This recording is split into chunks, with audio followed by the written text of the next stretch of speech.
almost like a bad relationship. And I'm not sure how you would term this in Norway, but you'll have, a bad, a girlfriend and boyfriend that are just a bad relationship.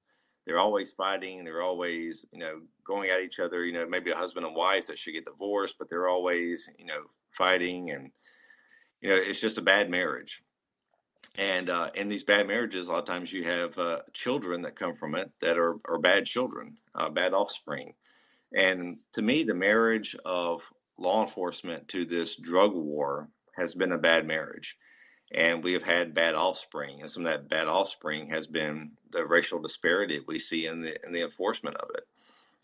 So now the idea that law enforcement is racist, or the idea that drug policy is racist, there is a level of truth to it, but you have to just see where that comes from. And as a police officer, you have to start saying, hey, look what we've done. Look at this bad offspring that we have from this bad marriage to this drug war. And so, yeah, I think it's almost impossible to deny that it doesn't have a detrimental effect to minority communities, because it is being enforced differently. And then if you look at Nixon in the 70s, I mean, now that we've got information coming out, more information that comes out that says that Nixon in the drug war, excuse me, were definitely targeting people who were against Nixon. They were going after a counterculture at the time. If you go back to the 1930s, Harry J. Anslinger, whenever he was testifying about marijuana, talked about indigenous races and talked about, blacks, Negroes, talked about, Spanish people and Mexicans. So going after marijuana was going after a drug that at that time most whites didn't use. It was a drug that, Negroes used. And if you look at his testimony, it was the idea that we were going to make it illegal because it made Negroes more criminal. It made Negroes more sexually attractive to white females. So, I mean, you read this stuff and you realize that it's not fiction. This was stuff that was actually said, and we based our entire drug policy against marijuana in the 30s, 40s, 50s, and 60s, 4 decades, on this guy's, crazy ideas of how we were going to save, white women from Negroes because they were going to use marijuana. And then Nixon turns around and ups the ante by creating this drug war, by going after, enemies of his. So it's impossible to deny that not only now is it unequally enforced, but it was founded. I mean, marijuana prohibition is founded on nothing more than racism. And unfortunately, again, we're never taught that in college. We're never really taught that in school. We're not taught that in the police academy. We're just told that marijuana use is bad and that our job is to stop it. And then I think now you have more people starting to ask, well, why is it bad? And why are we here at this point? And I think that you're seeing more people read the old testimony from the 30s and reading comments from Nixon and his staff. And when you see it on a historical basis, you realize, wow, we've wasted a lot of resources and have hurt a lot of people in the way that we've addressed this. And unfortunately, racism is that bad offspring from this bad marriage that we've been part of between law enforcement and this war on drugs. Do politicians and special interests in the United States stand in the way of legalization of drugs because of the amount of money we is in politics now? Yeah, I think it crosses a bunch of different areas. I mean, there is the idea that there is financial backing behind keeping it illegal because it will affect pharmaceutical type companies, especially in the medical marijuana field. I mean, if you legalize something that I can grow in my backyard and it's helping me and I can quit taking, $100, $200 worth of medicine every month, then that definitely hurts. I mean, think about it, aspirin or Tylenol or Bayer. If we found out that marijuana cured headaches and I could grow it in my backyard, and now all of a sudden you've dried up the need for aspirin or Tylenol or Bayer, then those companies are going to definitely feel it.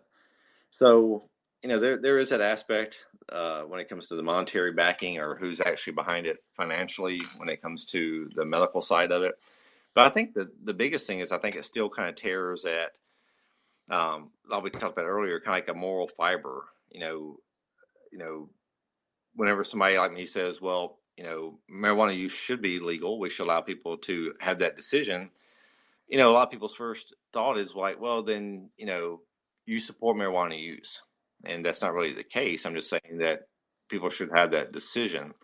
And people, I think, have a hard time disconnecting those two things, saying that you can support someone's right to make that decision and not mean that you support doing it or that you yourself do it. I mean, there's people who are against marijuana legalization that they claim that everybody who supports legalizing marijuana is a marijuana user. And I mean, I've never used marijuana, and if you made it legal tomorrow, I'm not going to start using it.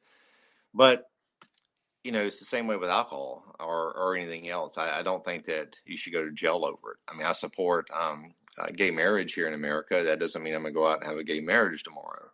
So, people have to separate the difference of supporting the use of something and just supporting the idea that, hey, you can use this reasonably and responsibly. And if you're not hurting anybody with it, then you should be allowed to do that.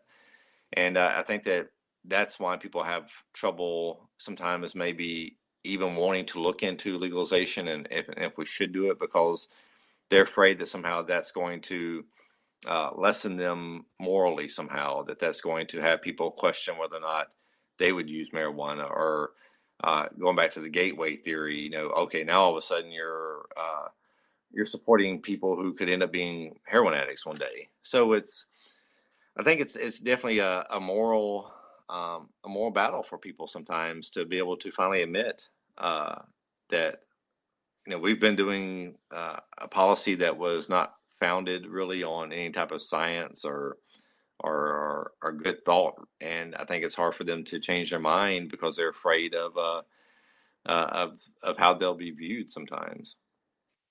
What do you think about countries like Netherlands, Switzerland, and Portugal, and how they address the drug problem? Well, it's interesting you bring up that because I'm currently in a graduate school program here in the States, in which we talked about international crime and we talked about especially international drug cartels and drug usage in other countries, and especially in Europe. And Portugal gets a lot of mention, especially with people who have looked into legalization in other areas. And I think if you look at Europe as a whole, you see different countries trying new things, things that we haven't tried here in America or definitely are scared to try. But especially when you look at Portugal with heavy drug use, I mean, that's one thing that people a lot of times ask us. So it's like, well, if you look into legalizing marijuana, or one day, are you going to legalize something else? And my answer to that is like, well, you have to consider it. I mean, if there is a better option out there, then we need to be looking at it. And from what I've read and the studies and stuff that I see out of Portugal and out of the European community, they're seeing much better results than what we're seeing here in America, especially with hard drug usage. You're seeing usage rates that are lower than the United States. So I think that's hard for people to grasp, where you say here in America, it's, really illegal. We're very strict about drug use, especially like with heroin or methamphetamine, things like that, to the point to where you get really heavy jail time for it. And then you look at our usage rate, and it still seems pretty high. Our overdose rate is alarmingly high, to where we have a large amount of people who are dying daily in the United States from heroin overdoses right now. And then you look at a country that's decriminalized it, which is allowing for some either use or some possession, and you see their drug use rates are lower. You see their drug overdose rates are lower.